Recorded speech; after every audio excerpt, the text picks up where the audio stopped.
Hello, what's up madlang people? Ayan, for today's video ay magluluto tayo ng drumstick chicken sa oven. Ayan po, nakikita nyo yung aking chicken. At meron po tayong garlic at saka ginger.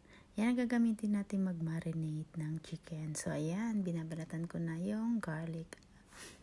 Isusunod din natin yung ginger. Ayan. And then, i-grate lang natin doon sa chicken. Grate lang po tayo. Ayan, napakayami po ng recipe na to. Subukan nyo po. Ayan, gagawa tayo ng sauce niya. Mamarinate din natin 2 kutsarang olive oil. Ayan. Napakasimple po ng ng recipe na to. Dagdagan natin yan ng 3 kutsarang light soy sauce. Light soy sauce po. Ayan, ayan. Napakasimpleng gawin at napakayami. Ayan. At meron pa po tayong idadagdag dyan, guys. Meron tayong honey. Ayan. 4 na kutsarang honey. Pure honey yan. Ayan. 4 kutsarang honey. Nagpapadagdag ng lasa yan sa ating chicken. Ayan guys, nakikita ninyo.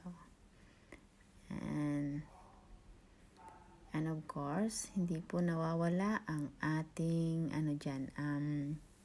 black pepper. Ayan, lagyan natin. Mas okay yung marami. Ayan.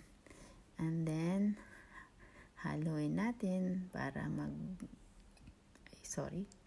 para maging maging smooth siya. Ayan. So, yan na siya. Lalagay natin siya sa chicken at imamarinate natin siya ng mga about. Bahala kayo kung anong gusto nyo. Sa akin kasi ngayon, hours lang yan. Pero maganda pag overnight. So, ayan. Mekos-mekos. Mekos-mekos na yan. Mekos-mekos. Nagugas ako ng kamay. Yan. Namarinate ko na siya ng mga 3 hours. So, ayan. Lalagay ko na siya sa foil. Sa baking tray. Nilagyan ko ng foil para hindi tayo masyadong maghugas. Ayan, pati yung sauce nalagay natin. Ayan guys, at i-bake natin siya ng 180 degrees to 50 minutes. Ayan guys, so nakikita nyo na. Diba? Napakasimple lang. Ulam na. Ayan, tikman na natin.